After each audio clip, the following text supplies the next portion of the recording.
Hello and welcome to the Political Orphanage, a home for plucky misfits and problem solvers. I'm your host, Andrew Heaton. In 1990, Vietnam was one of the poorest nations on Earth, by some estimates the poorest. It had a per capita GDP of $98, lower than that of Somalia and Sierra Leone. Now that's just a number, of course. I realize it's hard to understand what those numbers mean in abstract, so let's try to humanize it. This is a period in Vietnamese history, very recent Vietnamese history, where calling someone fat was a compliment because excess body weight implied enough prosperity to put it on. People visiting Vietnamese cities in 1990 would sometimes notice the auspicious lack of birds because people there resorted to trapping and eating the birds, even sparrows. Imagine going to Pittsburgh and saying, "Gosh, there aren't a lot of pigeons here. Why is that?" And then realizing it's because everyone in Pittsburgh was so poor that they trapped and ate them.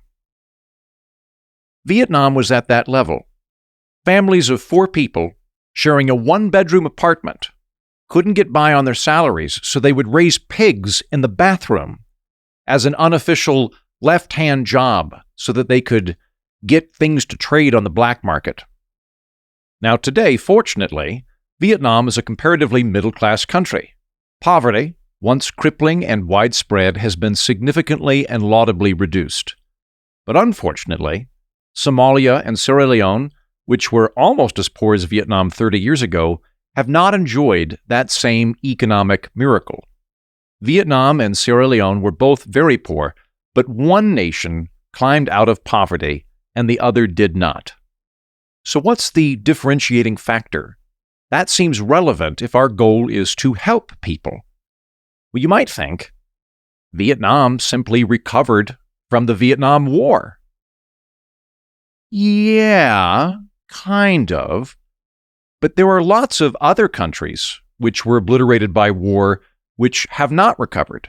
Now, admittedly, I don't know a lot about sub-Saharan African history, but I do know it hasn't been a cakewalk over there. There's been a fair amount of imperial malfeasance from Europeans and whatnot. When we scope out and we look at Asia and Africa together, both of them, both regions have suffered tremendously from wars, European imperialism, and poverty. But poverty reduction has happened far more robustly and quickly in Asia than in Africa. Why is that? That's the question we're going to concern ourselves with today, right here on The Political Orphanage. My guest today is Dr. Rainier Zeitelmann. He is a prolific author. He has a PhD in history and another PhD in sociology, which is a ton of PhDs in my opinion. And he is the author of How Nations Escape Poverty, Vietnam, Poland, and the Origins of Prosperity. This is, I believe, book number 29. He's published 29 books in more than 35 languages. Dr. Zeitelmann, you need to write 6 more books so you have an equal amount of published books to the amount of languages they're in.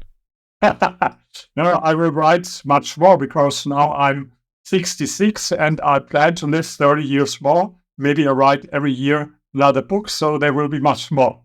Yeah. Great. Okay. So you can make that work. Perfect. And I'll add Dr. Zeitelmann's been on the program twice previously. He came on last year to talk. I believe the book was In Defense of Capitalism. Yes. Do I get the In Defense of Capitalism? And then came onto the program initially because I was interested in talking to Dr. Zeitelmann about the economics of the Third Reich. I already knew all the bad stuff the Third Reich had done, but I didn't know the economics of it and wanted to talk to him about that and had a really good conversation. I will link to both of those interviews in today's episode description, as well as a link to How Nations Escape Poverty. And you can find that as well as all of the books discussed on this program by going to mightyheaton.com/featured. Good to have you again, Dr. Zeitelmann. Thank you for inviting me again. So we're talking today about How Nations Escape Poverty, the title of your book. Can you walk us through kind of the big theories of alleviating poverty in countries? Is it aid, protectionism, socialism, capitalism? Like, what are the big schools of thought, and where do you fall within that spectrum? In popular opinion, most people think the best way for nations to escape poverty is by development aid. Now, if you ask people, there are poor people in Africa, for example, what should we do? How will they escape poverty? And they will tell you, we should give them more. The rich countries should give them more. This is what most people believe. And the reason is, I call it the zero-sum belief. And the zero-sum belief is, first, it means for every single country that people believe that rich people become rich because they take something away from the poor. One is nonsense, of course, but this is what they believe, zero-sum thinking. And if you transfer it to different nations, this is the same. They believe that countries, for example, in Africa, are poor because rich or Western countries took something away from them, and so we should give them back now, and with development aid. And there are two countries in the world that give most development aid. One is the United States, and the other is my country, Germany. We give billions and billions every year, around 30 billion euros for development aid, and for crazy ideas, like, for example, 200 million for bicycle paths and buses in Peru, for example, or for diversity management in a village in Bangladesh, and for gender-sensitive climate policy in wherever in the world. And and if you want to know that why I think that development aid does not work, you should compare two continents, Africa and Asia. Africa received more development aid than every other continent in the world in the last 50, 60 years. And the effect is, still today, it's the poorest continent in the world with the highest number of people in starvation. So, and if you compare it with Asia, Asia received by far not so much development aid as Africa. But what happened in the last, let's say, 50 years in Asia, and what happened in the last 50 years in Africa? In Asia, they did not get so much development aid, but they started in a lot of countries with free market reforms, economic reforms. I give some examples. China, in the end of the 50s, 35 million people died in China as a result of the biggest socialist experiment in history, Mao's so-called Great Leap Forward. And even in 1981, 88% of people in China lived in extreme poverty. Today, it's less than 1%. How did it happen? Because of Deng Xiaoping's economic reforms, free market reforms, introducing private property. Later, we will speak about Vietnam in more detail. But another example, South Korea. South Korea was, in the 60s, one of the poorest countries in the world, as poor as the poorest African countries in the 60s. Today, it's a prosperous country, one of the leading export nations in the world. I've been there several times in South Korea because they decided for capitalism in opposition, of course, to North Korea with this planned economy where people are still poor. Or, you know, the story of small countries like Taiwan or Singapore, Hong Kong, and so you see, this is the way how these countries escaped poverty with free market reforms and not development aid. And in my book, in my first chapter, I have a lot of studies, scientific studies about the effects of development aid. And the result is that in best case, they did nothing, but in the worst case, they did the opposite what they were intended to, because I think this is even common knowledge today. A lot of this money goes to corrupt elites in this country, and this is for development aid is a way to stabilize this corrupt elites, corrupt governments in these countries.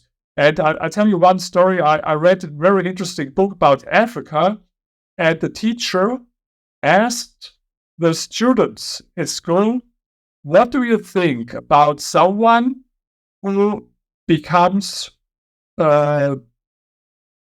minister for finance in the government, and he was poor before. After 5 years, when his job is done, he's still poor.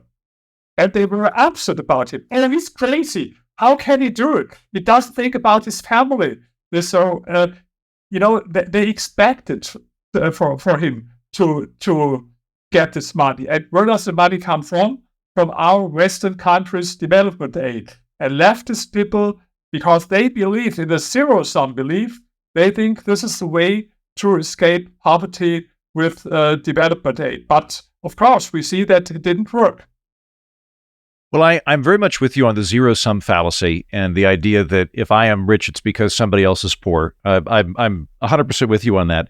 But the basic idea of development aid makes sense to me because it's a multiplier effect, right? The idea is we're going to go in, we're going to build up infrastructure, we're going to try to catalyze economic growth so that the base level plates necessary for economic development are there, and it's a kind of positive feedback loop. So why would that not work? So first of all, most of the money does not go in this infrastructure approaches or so, but it goes in the pockets of corrupt elites. This is the first. The other thing is how they give development aid in most cases. It's for a project.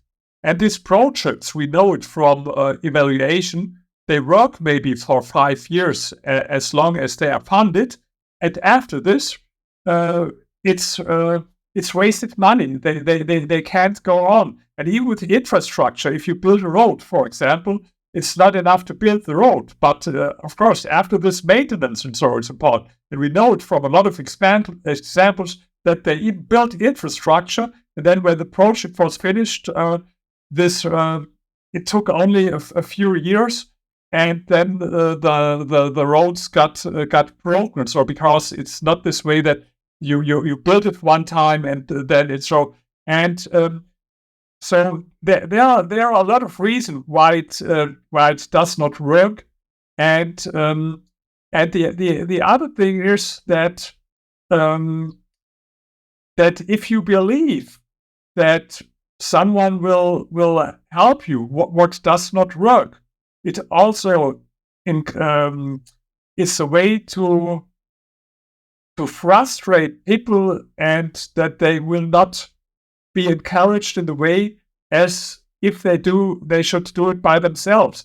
Of course, it's important to make this point. I don't talk now about help when there's a natural disaster or something like this. Of course, you should help them in this situation with a lot of money. But I speak about the illusion that a country can have economic growth with, capitalism. This is the difference between capitalism and socialism. Socialism is implemented top down. Some people in the government, their opinion, we should have now a socialist system. But capitalism capitalism was never built in this way. Capitalism is like a grassroots movement from hundred thousands of entrepreneurs and consumers. A grassroots movement. You can't export it to other countries. It's the same with democracy. I think the United States, they tried very often to bring democracy to countries like Iraq or Afghanistan or whatever. And I don't know a single example where it worked. Maybe the exception is Germany after the Second World War, but this is not the same. We had a democracy before, and then we had this 12 years of National Socialism, and after this, so this you can't compare it. But a country that had never democracy, I know not a single example where the United States were successful with exporting democracy. And it's the same with a market economy. It has to come from the people as a not top down, but bottom up movement. And so there are a lot of reasons, but whatever you believe, why it does not work. For me, the most important thing is the empirical evidence. And I have a lot of studies in my first chapter. I quote a lot of studies where they had long time studies about 20 or 30 years to compare a lot of countries, whether it helped or not with regression analysis and this kind of thing. And the result is it did not work. So whatever is the reason, I think I mentioned some reason, but the empirical fact is that it does not work. So there's a few things to unpack there. I want to make sure that I'm able to clarify a couple of things. First, you are making a distinction between humanitarian aid relief versus development aid. Sure, so if there's a mudslide and a bunch of the village has been wiped out and the plumbing has been destroyed and we're just trying to help people from a natural disaster, that's fine. It's more like when we go in and go, hey, we're going to give you a grant for $30 million to develop freshwater fishing in your lakes, that kind of thing, where there's an attempt to economically stimulate through some sort of foreign development aid. That's the thing you think is ineffective, if not counterproductive.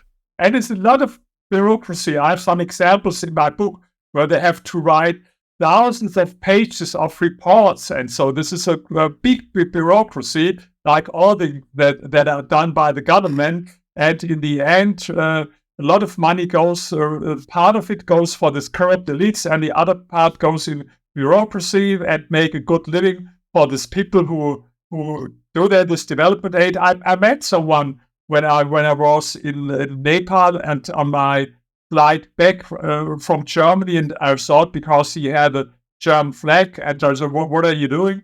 And he worked for development aid, but he had the business class flight and all of this, and it goes a lot of money to this people who have a good living. So I think it's a waste of money, and this is the reason why I wrote the book, to show alternatives, how it can work if you have economic reforms. And as I describe it for Poland and Vietnam, in addition to this, I will not reject this idea that some help, like Poland got from the European Union, for example, or Vietnam could help in addition to this. I'm not dogmatic to say it will never work, but the main thing to understand is that there is only one way to escape poverty, and I showed with these examples from Poland and Vietnam, and this is free market reforms. Mm-hmm. Well, we'll get to those in a minute. I do want to kind of suss out the elements of development aid first before we get into the examples of it. Some of the reasons that you find it counterproductive, you alluded to a moment ago, that if an international development aid organization goes into a poor country and goes, good news, we're going to build you the roads, that the government goes, terrific, we don't have to do that anymore. And they shift it to something else, if not increasing the administrative state or pocketing the difference or whatever, but it kind of has like a crowd out effect of the government actually doing what it ought to do, something like that? Yes, and sometimes even it hurts entrepreneurs. There are a few examples when they, with a good intention. For example, I remember one example. They thought to help them with this how do you call it, this protection against mosquitoes. Mm-hmm. How do you call it? Mosquito nets. Yeah, yes, mosquito nets. Mosquito net. Yes. And the result was only that the companies that produced it inside the country went bankrupt, in fact. So it was a short-term effect when it was an initiative from some Hollywood actors who thought it's a great idea to help them with good intention, but the effect was in the end that some of those important companies in this country went bankrupt to produce it. And so this has a lot of negative effects. And don't underestimate what is always where the government is involved. The main thing you have to do is to write thousands and thousands of reports where in the end almost no one will read these reports, but this is what they have to do. And it's a huge waste of time. So it becomes kind of a a subsidy to the administrative state, and the administrative state is what grows, if not becoming a kind of, if not becoming an almost like a money laundering operation for wealthy nations that send over their people that make six figures to administer such programs. Yes, and the problem that I mentioned in my book is that most of these help is in so-called projects. So, and they last for time, maybe for 5 years or so, and they work in this time. But then, if the funds, if there are no more funds, and it's every project is limited, and then we know it from the research. Then after this, it's all wasted time. They go bankrupt, and it's not sustainable. This is not sustainable. This is the big problem. And they have only evaluation of very few projects. Most of these projects are not evaluated whether they were a success in a long time. I speak what happens after 5 or 10 years. They do it only in a few cases, and this is the big problem. I start the chapter with a person from Germany who was 50 years involved in development aid, and what he writes is so frustrating. You should read it. And he was someone doing this 50 years, and it was all negative, much more negative, as I said now here in our conversation. This is someone who should know it, because he spent all his life in doing this thing. And the problem is that in developed countries, most people don't ask. They ask, maybe they are not interested in. Look, how many people in the United States or in the UK or in Germany are interested what exactly happens there with their money, and whether this project, the only discussion is maybe whether we should give more or less, and there are different opinions. Some people say we should give much more money to help them. Some people say less. But the question is, what are the real effects that they help?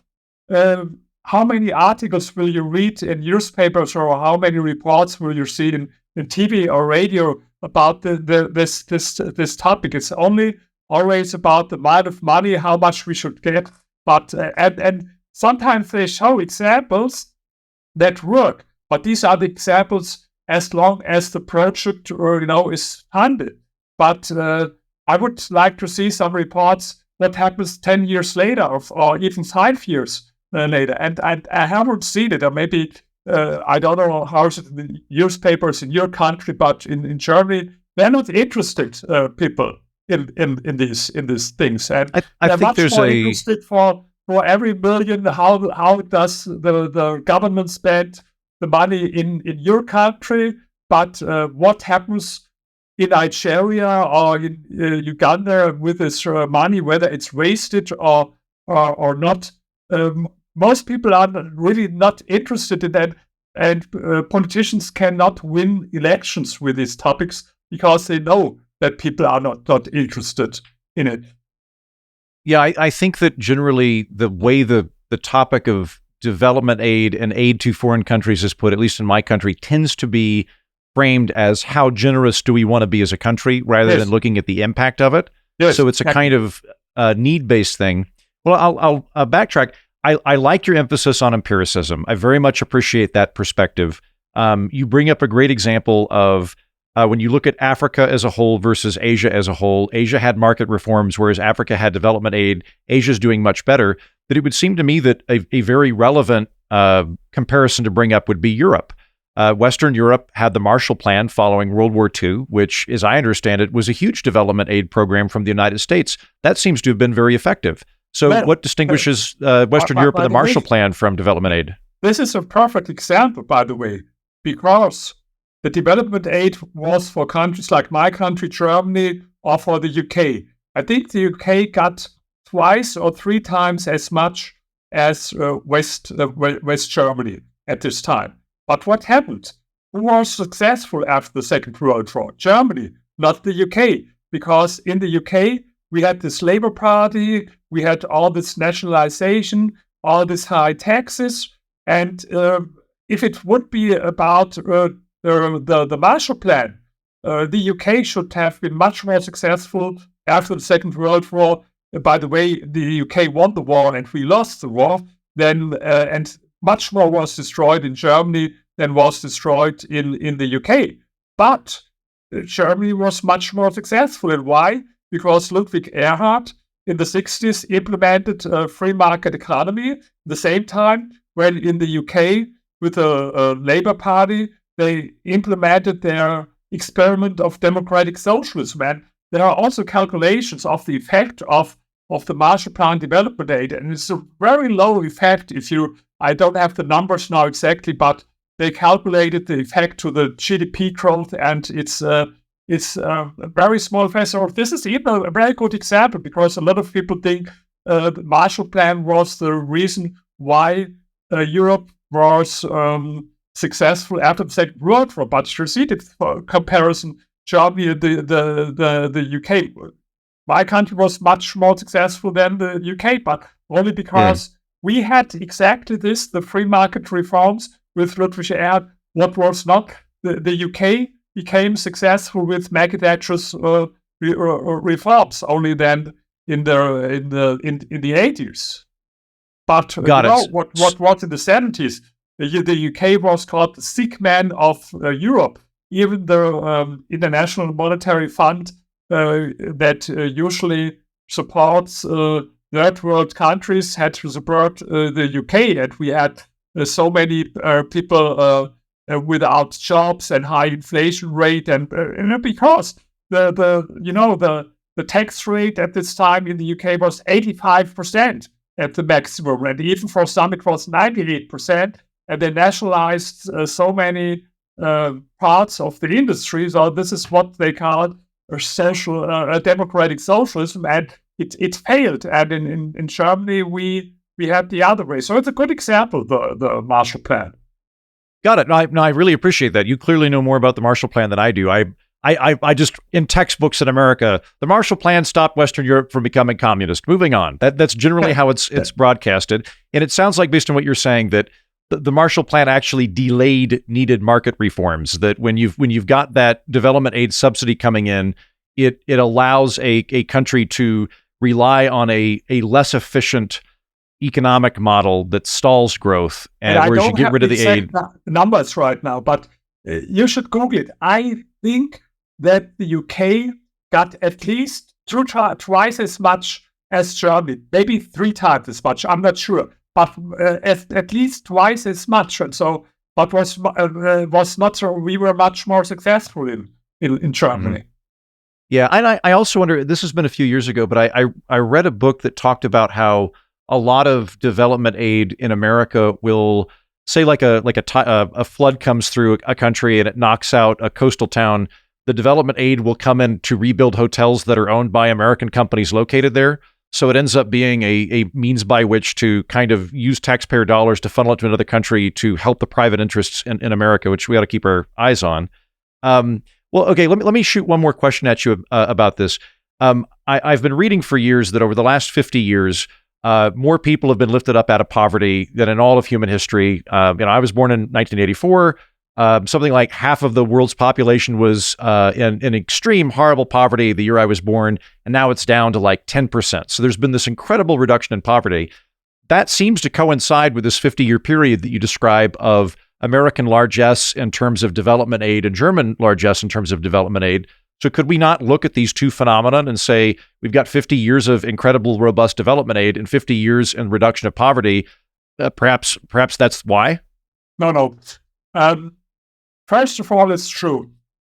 Before capitalism 200 years ago, 90% of the worldwide population lived in extreme poverty. And in the time you're talking about, in 1981, 43% of the worldwide population lived in extreme poverty. 43%. The date's 8.5. So it's absolutely true what you say. It's the biggest reduction of poverty that happened ever in human history. But what is the reason?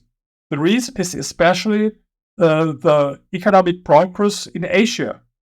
Alone, China, I mentioned this example, that the number of people living in poverty was reduced from 88% in 1981 to less than 1% today. So this is almost 1 billion people escaped poverty.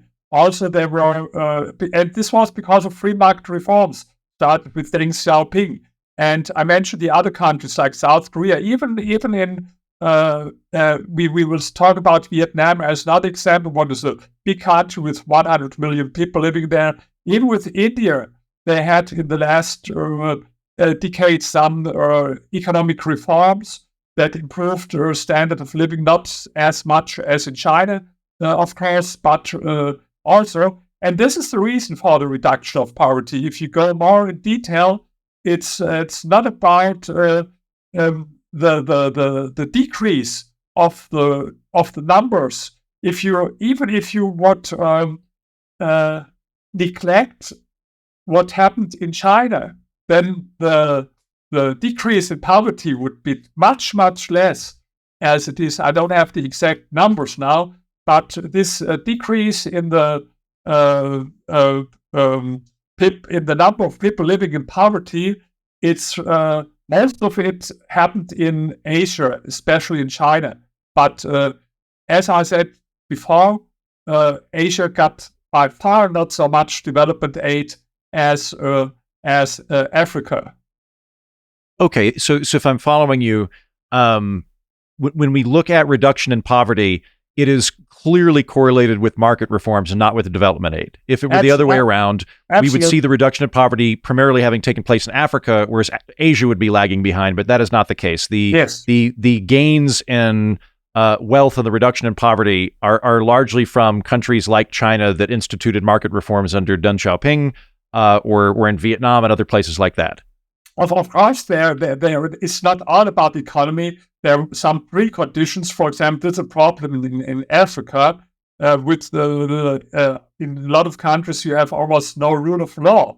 But this is also, was much different in countries like in South Korea, for example, with this rule of law. They have a lot of tribalism and internal civil wars and all this.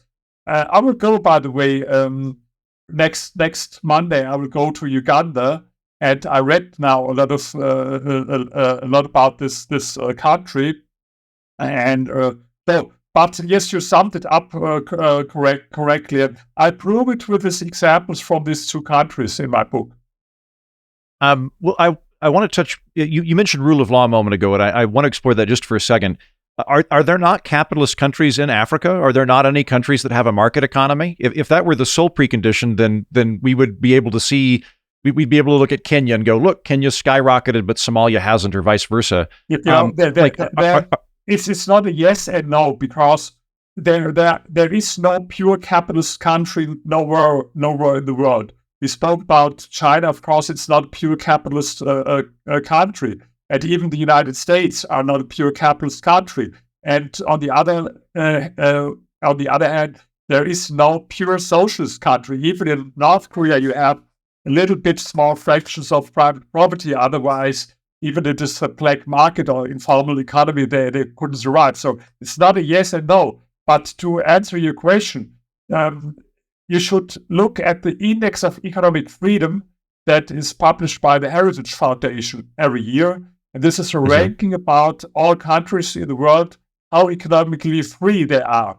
And if you look at the top 20 or 30 countries, you will find no African country there. You will find countries like Switzerland or Singapore or Luxembourg and New Zealand or Sweden, and then later on countries like the United States, but only number 25. And if you look at the bottom, of course, you find countries like North Korea and Cuba and Venezuela, but most of the countries on maybe the very bottom are African countries. So you see that there's a strong correlation between economic freedom on the one hand and prosperity on the other hand. I can recommend to everyone, you can get it for free on the internet, this Index of Economic Freedom from the Heritage Foundation.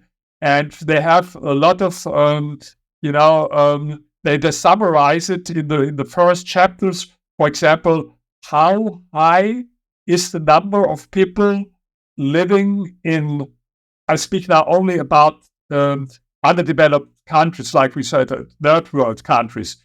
In the countries that are more economically free, I think it's only like 2%, or in the countries that are economically repressed, this is about 15%. So you see, there's a strong correlation between economic freedom on the one hand, and even if you compare it with, for example, Human Development Index and other indices, or with the GDP per capita, and you can compare it with all. Only it will take you 5 minutes to look at this index of economic freedom, and then look where you find all these African countries. You find them almost all at the bottom of the list. Of course, there are always some exceptions from some countries that for a couple of years are more successful because they did some things better. But all in all, most of the African countries are at the bottom of the list of in this index of economic freedom. Gotcha. Well, one of the things I enjoyed about your book that really made me think was there's a difference between being functionally capitalist or functionally socialist versus being rhetorically or nominally socialist. So it sounds like in Africa, there might be several countries that are rhetorically capitalist or rhetorically social democracies that functionally have command economies or kleptocracies or something like that. Like for Vietnam, for example, I think most Americans, our understanding of Vietnam is we went to war with Vietnam and we lost and they're communists. End of story. And it sounds like they were communists and they are now rhetorically communist, but are functionally fairly free market, at least compared to where they were. Kind of unpack what Vietnam was and what it did to get out of poverty for us. Yes, first, what most people don't know how many people live in Vietnam. I asked a lot of people, and I heard a lot of estimates: 30 million or 20 million. No, it's 100 million. It's one of the biggest countries in the world. This is, first of all, what a lot of people don't know. The next thing, what a lot of people don't know, Vietnam was in the 90s the poorest country in the world, poorer than all African countries, poorer than, for example, Somalia or Sierra Leone. They were really the poorest country in the world. And the reason is, of course, first, they had this war, not only one war. Of course, everyone knows about what they call in Vietnam the American War, but they were at war with France, they were at war with Japan, they were at war with China, and so forth.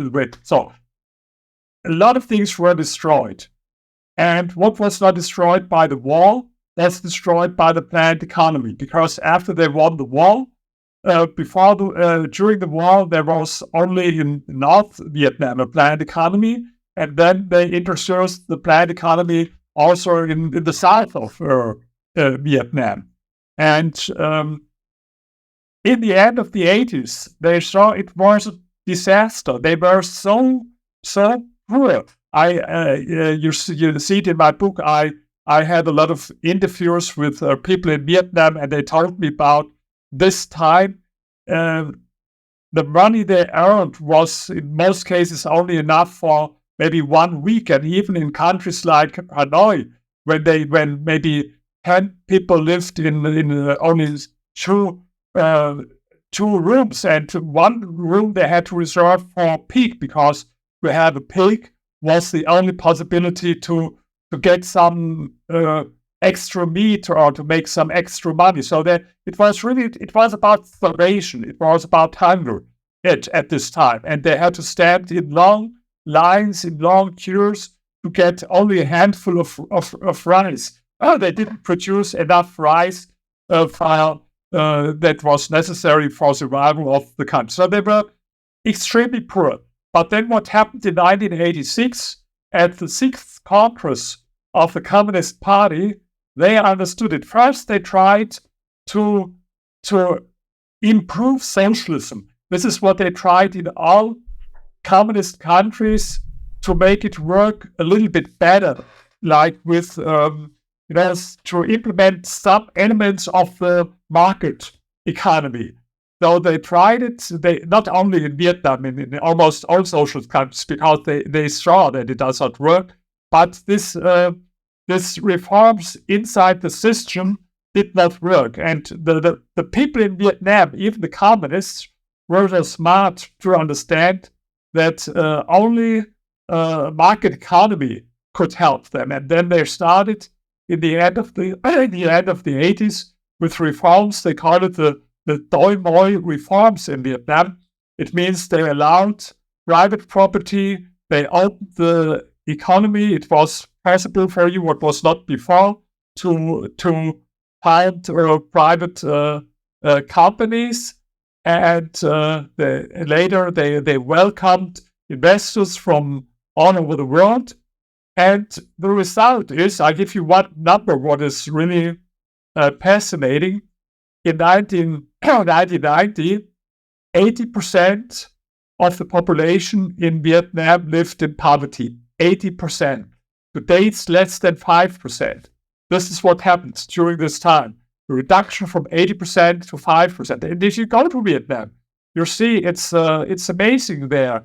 And of course, it's not pure capitalism. I mentioned before, there is no pure capitalism nowhere in the world. But they call themselves communists. But first of all, I can guarantee you it's easier to find a Marxist at a university in the United States or in Europe as in the university in Vietnam. I've been there in the most prestigious universities as the Foreign Trade University. And for example, they invited me to give a lecture. The topic was, how can we improve the image of wealthy people?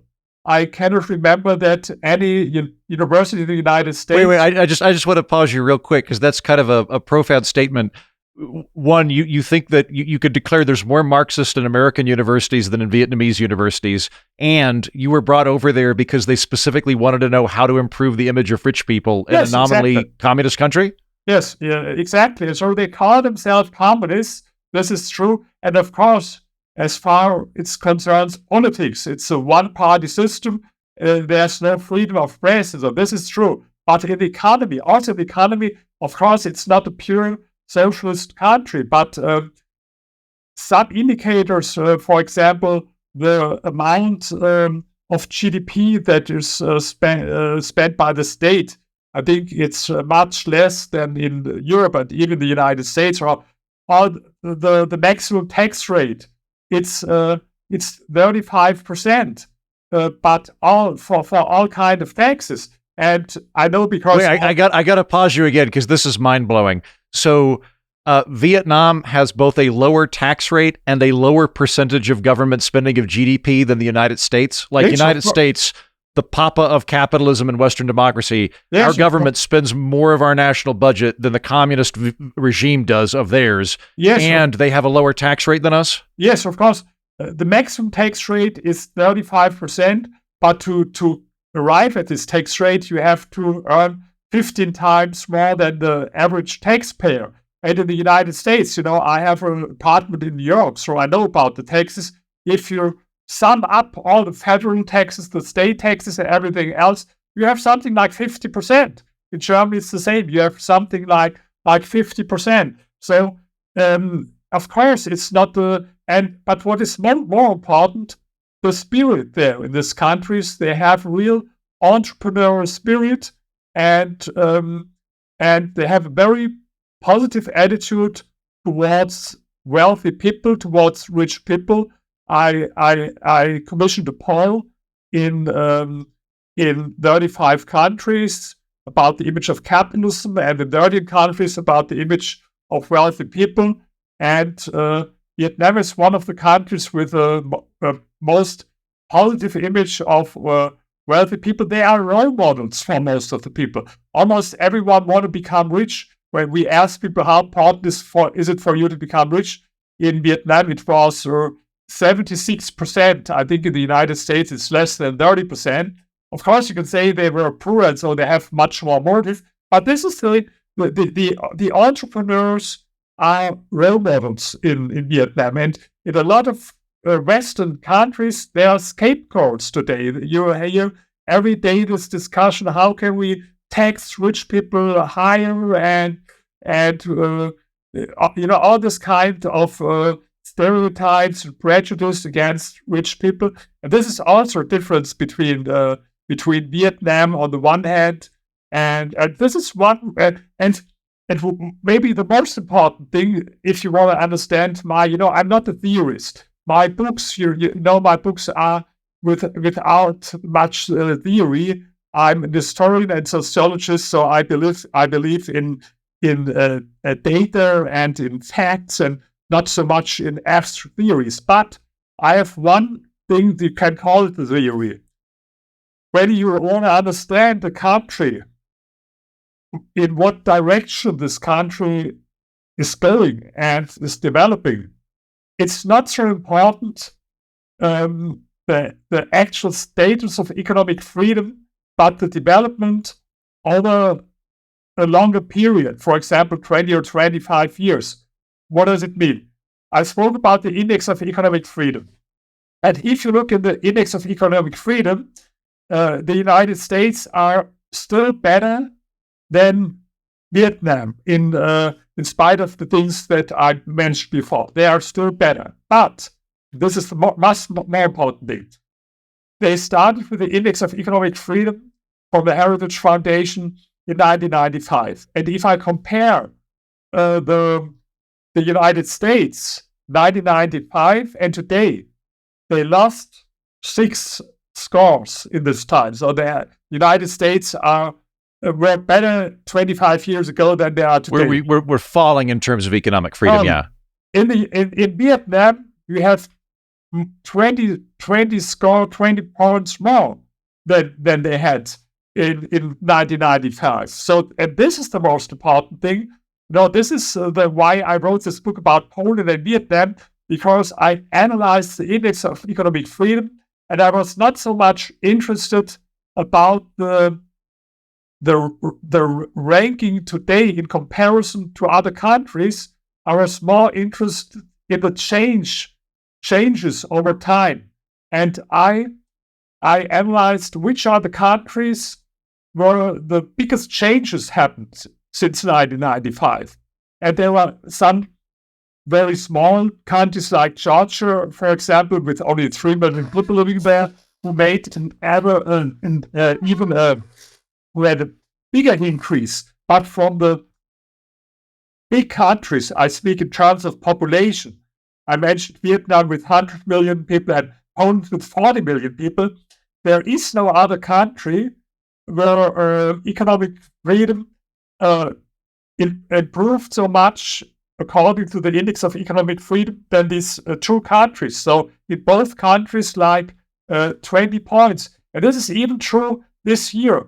You should look at the index of economic freedom that was published, I think now in February, from the Heritage Foundation. You can get it for free on the internet. It's like 500 pages, but you can get it for free.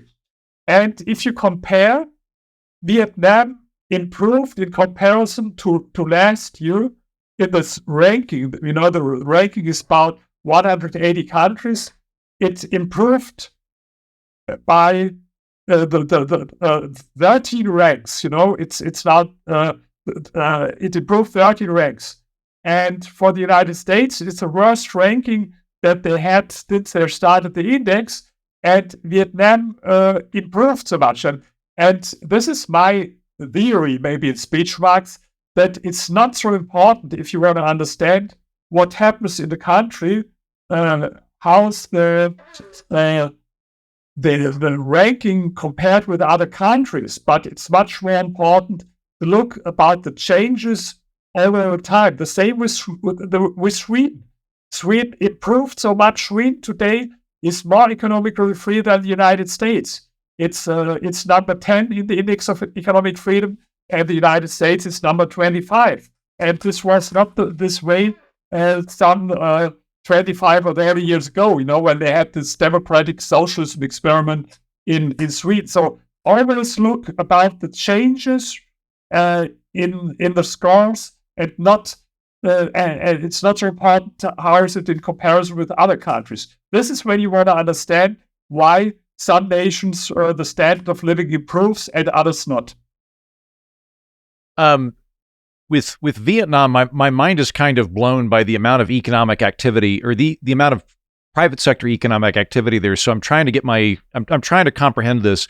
Is it sort of like how in the United Kingdom, no offense to the British listeners here, but in the United Kingdom, everybody's pretending that it's a kingdom. Like everybody's pretending that they have a king, but like in reality, they have a mascot that wears a crown. They're a democracy. They have a parliament. Parliament makes the laws. The king doesn't make the laws. Functionally, it is a democracy, but it's rhetorically a kingdom. It's His Majesty's Internal Revenue Service, blah, blah, blah. But no one actually thinks it's a kingdom in a feudal medieval sense. Is Vietnam kind of like that, where rhetorically it is communist, but it is functionally shifted over to a free market economy where, functionally a free enterprise economy? Of course, no. As I mentioned before, there is no pure capitalist or pure free market economy nowhere in the world, and Vietnam is not. You have a lot of also negative things that I mentioned in my book. You have still too many state-owned enterprises. You have too much corruption, and this is the rule of law is already bad. So there's a lot of, but you can see it also positive if they improve.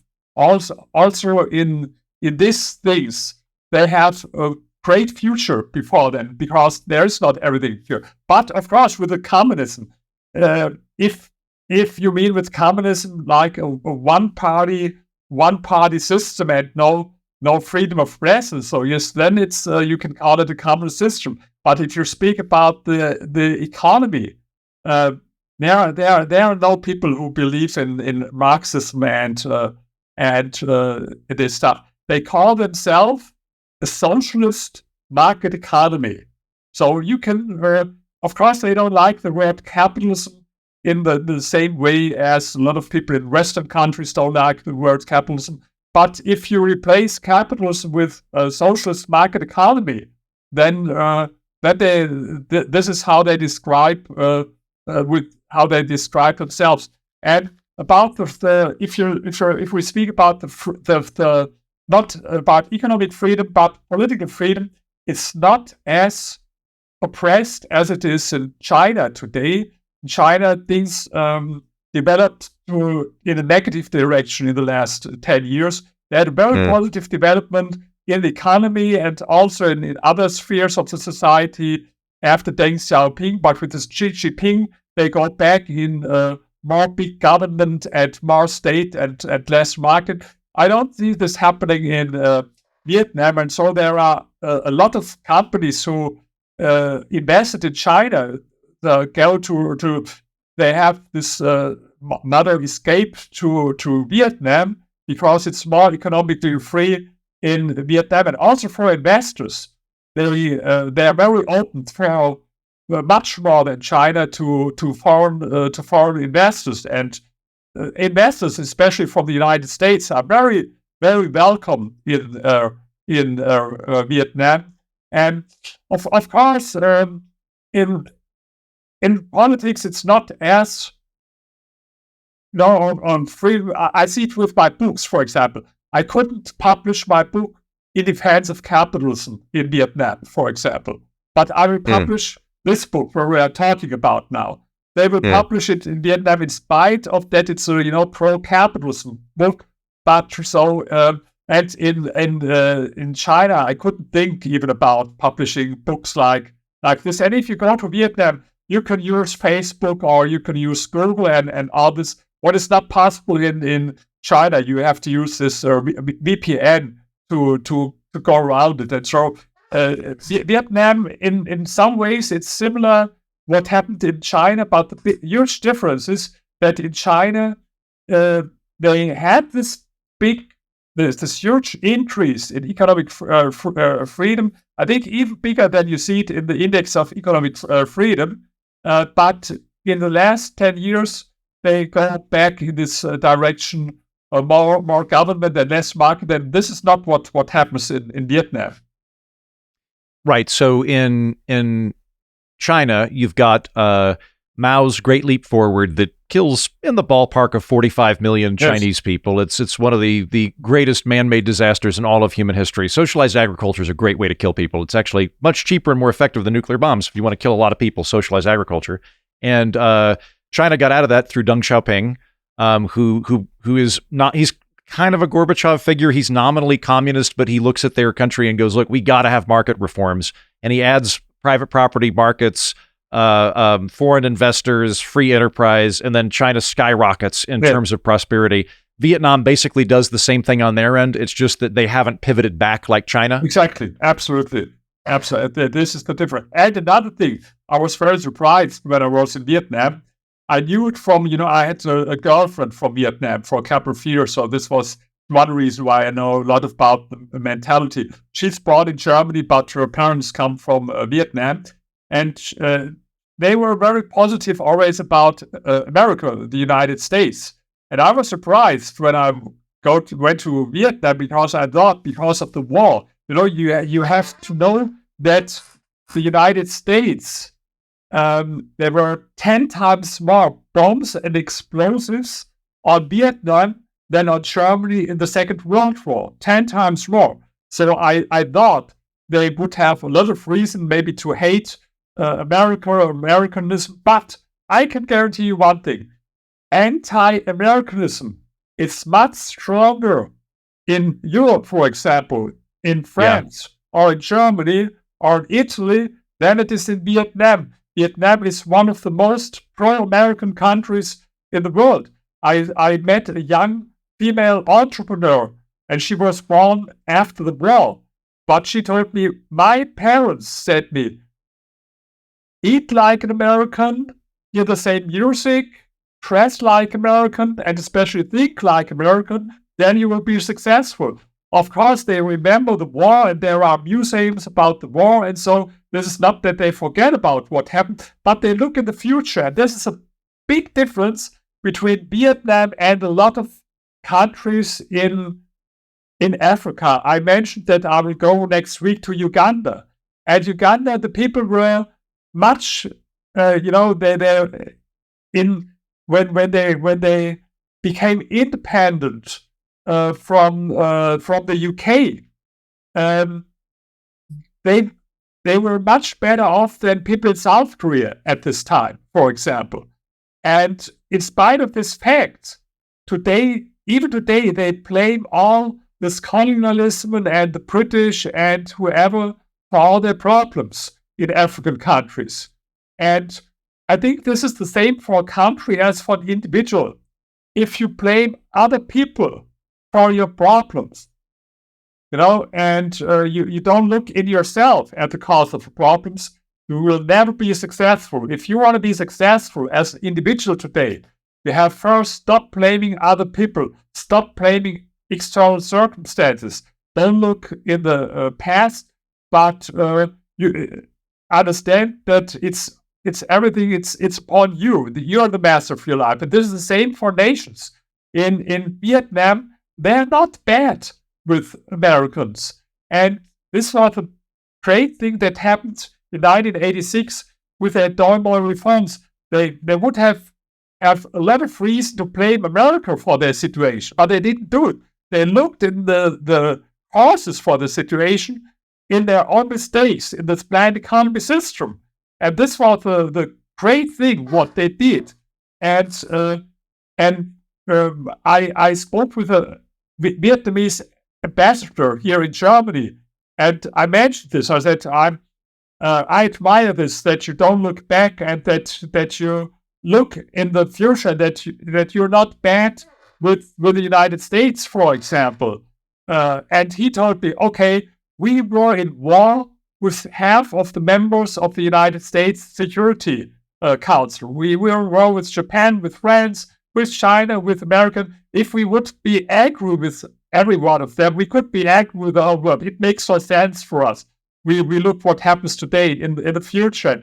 I think this is something that is underestimated very often, the attitude. How do you see your own history, the past? Do you blame other countries or other people? How do you see rich people, for example, wealthy people? And these factors, a lot of economists are not interested in these factors. But this is because, I'm a historian and I'm a sociologist. I'm very much interested in all these questions. And so I think I'm better able to explain some changes in the economy because I look also in these questions what a lot of economists never do because they are only interested in their mathematical models and in their numbers. I also look about the numbers, but I think a little bit deeper because I'm also interested in the psychology and the public opinion in these countries. Well, I want to affirm exactly what you said to any American listeners. Vietnam's awesome to visit. I went there when I left New York 6-7 years ago. I was doing stand-up comedy in China, but I went on a tour of Southeast Asia, and I went to Vietnam and anticipated having some tense conversations being an American going to Vietnam, and I found the exact opposite. The second I got off the plane, I was welcomed to Vietnam in English in front of a Coca-Cola sign, and it became very clear to me that America hasn't got over the Vietnamese War. Vietnam got over it a long time ago. They were, just as you say, their attitude was, we've been at war 1 billion times. We've been at war, 900 out of the last 1,000 years. You're just the third to last group to invade us. Couldn't have cared less. And exactly. Then the other thing I'll add that I found really interesting and kind of funny was I was visiting a friend in Hanoi, and he was like, we'll want to exchange currency, so we'll need to go to the black market. And I thought it was going to be this very seedy, dudes in trench coats swapping fistfuls of cash. It was the most you walked through the back of a jewelry shop, and then you were in a straight up bank where there were regular employees and calendars and days off and sick days, and you got your thing in line. And there was a the black market, I think, had been it become functionally a gray market because the government clearly was turning a blind eye to it to allow it to function. Yes. We'll finish up here in a minute. I don't think we'll have time to jump into Poland, although your book talks much about the rationing system and the problems in Poland under socialism and how that was alleviated as it embraced market reforms. I will instead... Sorry, maybe I can recommend, if we don't have the time to go to Poland, I have an idea. I can send you, and you can maybe add it to people who listen to us. I produced a film about Poland, and this is all the content of my book. You can have it in a 35-minute film, and this is in English, the whole film, and it's Poland from socialism to prosperity. So it's not a problem that we don't have the time to talk about Poland now, but you can watch this film, Poland from socialism to prosperity. I will send you the link to this film. Wonderful, thank you. Listeners, I will put that in the episode description along with the prior interviews with Dr. Zeitelmann, and you can check that out. And the suffering that occurred in Poland under the Soviet system or under the communist system, and the subsequent market reforms that took it out of it. We'll finish up on this note. You've made a very compelling case that there are demonstrable empirical differences between development aid and bottom-up emergent order capitalism style market reforms, that market economies are the way to bring countries out of poverty. You've made a compelling case for that. Are there examples of countries going the other direction? Not where they kind of slow down like America, as you talked about earlier, but where they go from being affluent to poor based on poor decisions. Sure, I have it in my conclusion, especially 2 examples. One is Venezuela.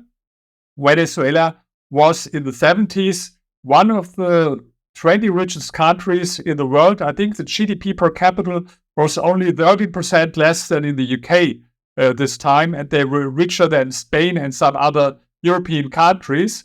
And then they started with labor market regulations. They had the strongest labor market regulation in Latin America, maybe even in the world. And the situation, of course, became worse. And then they made a big mistake, the people. And because the situation became worse, they voted for Hugo Chavez in the end of the 90s. And he promised the socialism of the 21st century. And we know what happened there. Some years ago, they had an inflation rate of 1 billion% a year. And today, 7.5 million people left Venezuela. This is a lot of people don't know it. but it's 25% of the population. And the rest who stayed there, they're in starvation, hunger. Of course, at the same time, they abolished democracy and freedom of press and so. And this is an alarming example because I've been in Miami last year and I met a refugee, and she was also a speaker at the conference, and she said, this is a warning sign for countries like America. We were a full democracy. We were one of the 20 richest countries in the world, and we thought this could never happen in a country like us. Maybe as people in the United States think it can never happen here. It can happen everywhere, in every country. This is one example. The other example is Argentina. 100 years ago, Argentina was one of the richest countries in the world, comparable with the United States. There were only maybe 2 or 3 other countries that were as rich as Argentina 100 years ago. And then they started with this Peronist politics, the left and right-wing kind of socialism, etatism, and all this stuff. And this is now a 100-year decline. This is so bad that it happens for 100 years. I give you only one number, what I didn't know. I've been in Argentina several times, and I spoke with an economist, and he showed me something that I didn't know before. Since 1945, almost every year was with a double-digit inflation rate. Almost every year. The only exception in the 90s, because it was linked to the dollar at this time. Imagine all of my life, I knew only double-digit inflation rates. And so hopefully now with Javier Milei, they will escape poverty with free market reforms. And this book we are talking about, it will be published in Argentina. And I'm proud that Javier Milei's spokesman, the spokesman of the government, wrote the preface for the Spanish, the Argentina edition of this book. And in my preface, I wrote, think about Poland, be patient, because the lessons from history is that if you start with free market reforms, first, some things will become worse, not better. For example, hidden unemployment becomes open unemployment, and some companies will go bankrupt and so on. And if you are not patient, and if you go back to Peronist politics, you will go on the same bad way that you had in the last 100 years. And so I will encourage people in Argentina, learn from the lessons in Poland, because there are some similar things. You know, Javier Milei is an economist who believes in this Austrian school of economists, with his heroes are Milton Friedman and Hayek and Mises and Rothbard. And it was the same with in Poland. It's the man who made these reforms in Poland, Balcerowicz, who was the finance minister and vice prime minister. He was also an economist who believed in Mises, Hayek, so they have a very different personality, both of them. But it's the same, so this was why it's so important for me that we will publish this book in Argentina, because people understand, yes, first, it can work. This is a way to escape poverty. But second, you have to be patient. You can't change things that went wrong in the last 60 or 70 years in the next 6 months. It's not possible. You have to be patient. And this is why, I hope that it works, but I'm not sure, because I think people in Argentina are only patient with Peronist governments, but with non-Peronist governments, we saw it in the 90s, usually they are not patient, and so we will see what happens there. Wonderful. Well, we're all rooting for them, and rooting for you as well, Doctor. Once again, the book that we've been discussing is How Nations Escape Poverty, Vietnam, Poland, and the Origins of Prosperity by Dr. Rainer Zeitelmann. You can find that by going to mightyheaton.com/featured, where you'll find all of the books. Good luck to you, Doctor, and in your travels to Uganda and elsewhere, and come back next time you've got a work to share with us. Okay, great. Thank you very much. Thank you for inviting me again. The Political Orphanage is made possible by its own listeners, and you can join them by going to patreon.com/Andrew Heaton. This week, I will be speaking with a very long-time friend of mine, dear old friend of mine from Oklahoma, who has spent the last decade working in Vietnam. I visited him there a few years ago. Anytime you hear me talking about Vietnam, it's me visiting him. And I'm not bringing him on because he's my friend. I'm bringing him on because I want to get his impression of how the Vietnamese economy works, how communist or capitalist it really is, because he's from my neck of the woods and he can speak Heaton, and he works over there and has had to maneuver their government and their economy and everything else. Also, he has some fun stories involving the black market. For example, when he first moved to Hanoi, the guy who stamped his passport, the government employee who stamped his passport at the airport, told him, "Now you'll want to exchange some currency. You can go to the official money exchange, but the rates there are really terrible. What you want to do is go to the black market. Here, I'll give you directions to it." That's this week's bonus episode, which you can find by going to patreon.com/Andrew Heaton. That's patreon.com/Andrew Heaton. Thanks. That's the show. Thanks for listening. Thank you, Dr. Rainier Zeitelmann, for coming on to discuss fighting poverty with markets. Thank you, Eric Stipe, who edited today's episode. And thank you, patrons who make it all possible so that I don't have to eat sparrows.